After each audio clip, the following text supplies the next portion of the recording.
ભરૂચના પશ્ચિમ વિસ્તારમાં વરસાદી કાંસ પર દબાણના પગલે 8 થી 10 સોસાયટીઓમાં જળબંબાકારની સ્થિતિ ઊભી થઈ છે।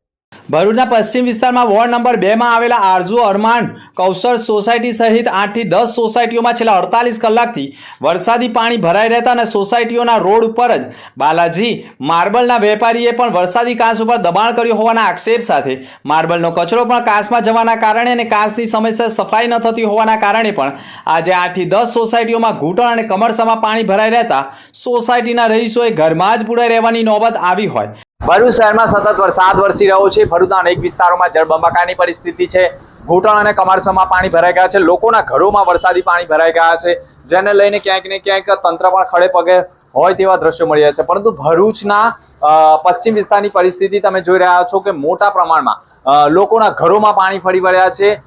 લોકોને ઘરમાં પુરાઈ રહેવા માટે મજબૂર થવું પડ્યું છે। ત્યારે વાત કરવામાં આવે તો સંપૂર્ણ ભરૂચ શહેરમાં મોટા પ્રમાણમાં જે પાણીનો નિકાલ નથી, તેના કારણે સંપૂર્ણ વરસાદી પાણી વિસ્તારોમાં ફરી વળ્યા છે, લોકોની દુકાનોમાં ફરી વળ્યા છે, જેના કારણે ક્યાંક ને ક્યાંક લોકોની પરિસ્થિતિ ગંભીર બની ગઈ છે।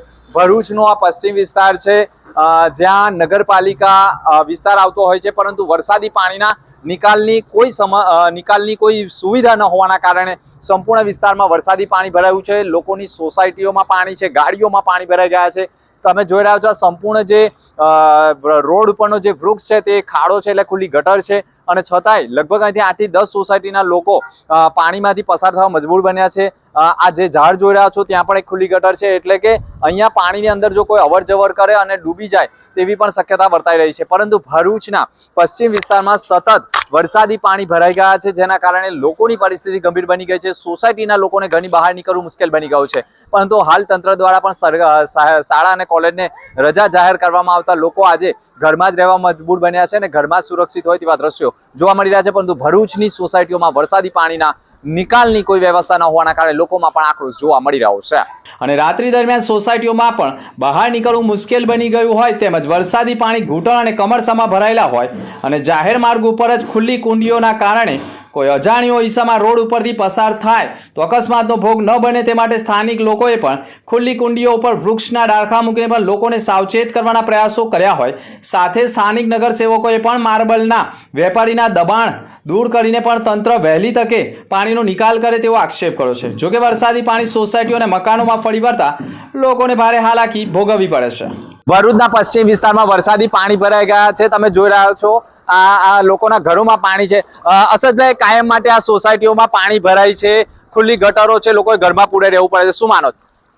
પાણીનો નિકાલ એક આ કાસ હતી જે બાલાજી માર્બલ પાસે છે। આ બાલાજી માર્બલ પાસે જે કાસ છે એની ઉપર લોકોએ દબાણ કરી દીધું છે બાલાજી માર્બલ દ્વારા, જેને લઈને પાણીનો પ્રવાહ છે તે રોકાઈ ગયો છે। બીજી વાત કે જે એ માર્બલનો જે ગ્રોથ જે ઘસાય છે એ ટોટલી મટીરિયલ આ કાચમાં જાય, જેને લઈને આ પાણીની સમસ્યા ઊભી થઈ છે। વારંવાર તંત્રને રજૂઆત કરવા છતાં પણ આ દબાણો દૂર કરવામાં આવતા નથી।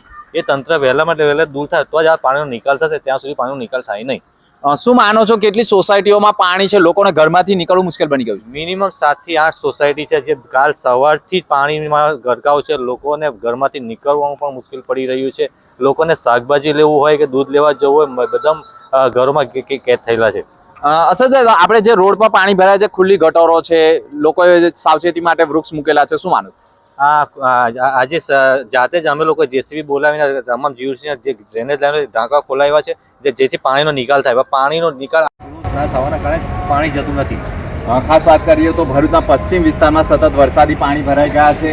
તમે આ સોસાયટીમાં જોઈ રહ્યા છો, અહીંના સોસાયટીના રહીશોનો આક્ષેપ રહ્યો છે તે ખાસ કરીને અહીંયા જે દબાણ કરવામાં આવ્યું છે, જે માર્બલ જે દુકાન ચલાવવામાં આવે છે, વેપાર ચલાવવામાં આવે છે, તે ખાસ કરીને તમે જોઈ રહ્યા છો રોડ સુધી માર્બલ મૂકવામાં આવ્યા છે અને નીચે જે કાંસ છે તે જામ થઈ જવાના કારણે પાણીનો કોઈ નિકાલ ન હોવાના કારણે 8 થી 10 સોસાયટીઓમાં વરસાદી પાણી ભરાઈ ગયા છે।